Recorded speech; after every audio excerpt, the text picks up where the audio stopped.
Okay, check this out. We have got a beautiful sunset. I'm gonna hit record. I'm gonna point my phone down towards the ground, and I'm slowly gonna start to walk forward whilst tilting my camera up as I go. Let's take a look.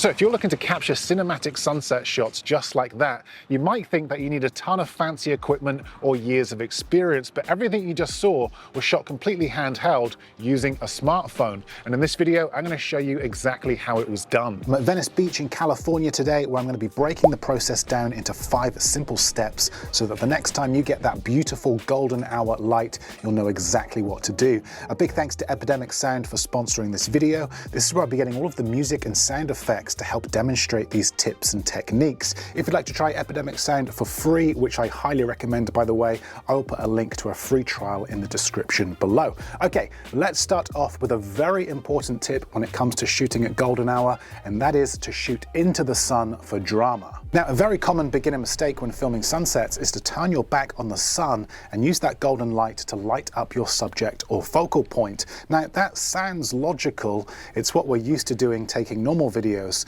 The light is hitting your subject, so it should look good, right? Well, wrong. You see, the problem is that at sunset, the sun is low in the sky, which means long, harsh shadows, especially from you, end up casting a big shadow in the direction that you're filming, and everything in your shot just kind of looks flat and lifeless with very little contrast. So instead, shoot towards the sun. That's where the real magic happens. You get silhouettes, flickering light, and a natural glow that adds depth and drama to your shot. It is the easiest way to make your sunset footage look cinematic straight out of your phone. Okay, now the next equally important tip is to lock exposure for the highlights, not the subject. Now, when filming at sunset, do not let your phone decide the exposure for you. Instead, tap and lock your exposure on the brightest part of the image, usually the sun or the sky around it. This helps protect all of the details in the highlights and keeps that golden glow looking rich and dramatic. If you just shoot in auto mode and let your camera expose for you, a bit like what I'm doing here in my behind the scenes footage, the sky will just be blown out and the sun turns into a big white blob. Not very cinematic at all. And as a reference, let's look at some more behind the scenes versus locked exposure shots captured on a phone. We've got this shot here, for example, of the lifeguard hut in the distance, nice and low to the ground, but from the behind the scenes, you wouldn't think we've got a very good clip here. But with the shot exposed for our highlights, we now have this.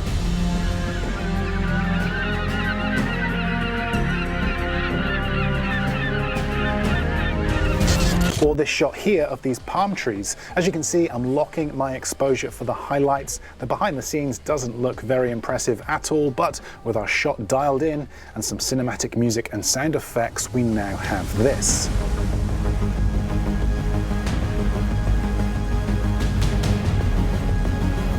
So always make sure you expose for your highlights when shooting sunsets. Not exposing for your highlights at golden hour is the filmmaking equivalent of brewing the perfect cup of tea and forgetting to drink it. Always expose for the highlights. Your subject might be a silhouette, but that's okay. It adds mood, contrast, and gives you a much more cinematic look.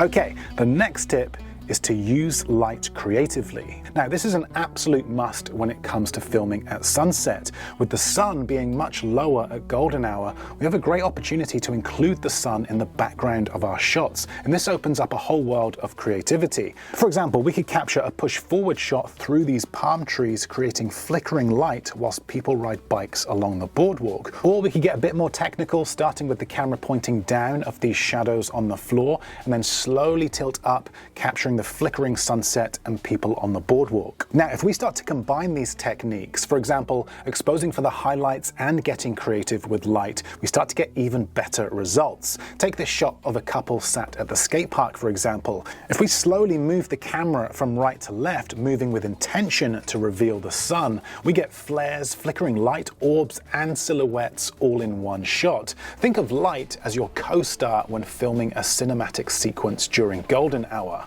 Look at that, here we go, someone just skated right through my shot. Now, if you're just starting out, this can feel very frustrating, like your perfect shot has just been ruined, but don't stop recording, because these natural movements, like someone walking or skating through the frame, can actually be super useful, especially in the edit. In this case, we're going to use that skater passing by as a creative transition into our next shot using a simple mask with keyframes. When dropped into a sequence, this will help add movement, keep the pace flowing, and gives us the perfect moment to reveal something new.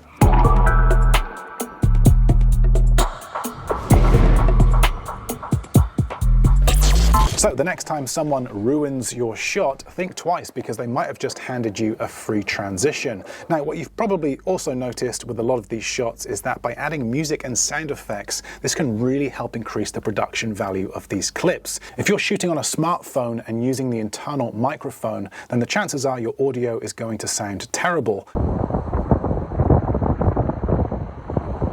Now, you could attach an external microphone, of course, but what I like to do is add music and sound design. Let me quickly show you 3 clips with the original audio.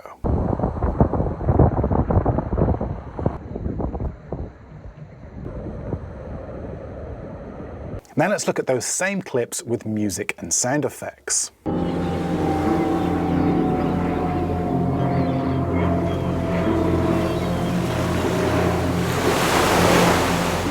What a difference that made to those shots. The atmospheric music, the sound of crashing waves, seagulls. This really brings these clips to life, adding layers that help keep the audience engaged. I cannot stress how important it is to have an archive of professional sounding music and sound effects that you can just dip into whenever needed. This really is the difference between a beginner and a pro when it comes to the edit. If you'd like to get unlimited access to Epidemic Sound's huge catalogue of professional sounding music and sound effects, then be sure to check out the link below where you can sign up for a free 30-day trial. Okay, moving on to the next tip, and this is really what will make your videos stand out, and that is to add slow motion to amplify the mood. Now for this, shoot in either 60 or 120 frames per second and slow it down in post. This gives your camera movement weight and lets that warm light linger just a little longer. Works especially well with flare reveals and silhouettes in motion. Let me show you some examples and give you some tips. Take this shot here, for example. I'm going to flip my phone upside down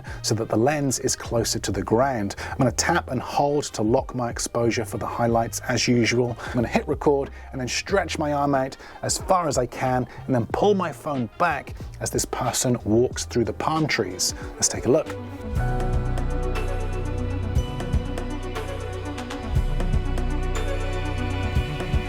Now also what I'm doing here is I'm adding a little bit of color grading to really help make these shots pop. Now essentially there are a couple of ways that you can color grade. The first is to completely change the colors of your footage and give it a whole new look. And the second is to enhance the natural colors that are already in your shot. And that's exactly what I'm doing here. I'm not trying to change the mood, I just want to bring out what's already there. Make the oranges stand out, push the warmer golden tones a little bit, and give the sunset that extra glow. It's a bit like turning up the volume on the colors. If you'd like to use the exact presets that I'm using in all of these clips, by the way, I will drop a link in the description below. So as you can see, slowing down your footage can make a huge difference. Now let's try the same idea again, only this time with these crashing waves. I'm shooting in slow motion at 120 frames per second, locking my exposure, hitting record, and using the telephoto lens to get a tighter shot. Now slow motion works best with fast moving objects because it lets us see details that we would normally miss, and this makes it much more interesting to the viewer.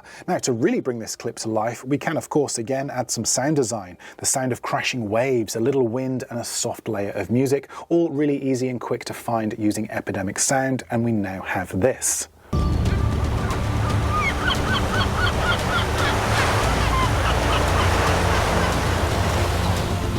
Birds flying are another great opportunity for slow motion. Here we've got some seagulls in the distance. I'm using my telephoto lens again for this. Now, quick pro tip here. When you zoom in, your footage will naturally be more shaky. So always look for elements within your environment to help steady your shot. In this case, there's a traffic cone on the beach, so I'm just going to use this as a mini tripod. When you're shooting handheld, always be on the lookout for quick ways to stabilize your phone. This could be a traffic cone, it could be your knee. This way you get a steady shot without having to carry around a big bulky tripod. It keeps you fast, flexible, and way more run and gun. Okay, moving on to tip number 5, and that is to embrace silhouettes and shadows. Silhouettes at golden hour are visually powerful and instantly cinematic. Skateboarders, basketball players, or palm trees, they all become shapes in a glowing frame. And combining all 5 of these tips into one shot is what will really take your footage from looking cheap and amateur to cinematic and professional. Filming into the sun, locking exposure, using light creatively, slow motion, and embracing silhouettes. This is what will take your videos to a whole new level. As you can see, look, here I am at the basketball courts filming these players at golden hour. The sun is now in the perfect position for these shots. Beautiful golden light, dark shadows and silhouettes. We've got flares, flickering light orbs. This light is about as good as it gets. This light really makes capturing cinematic shots easy.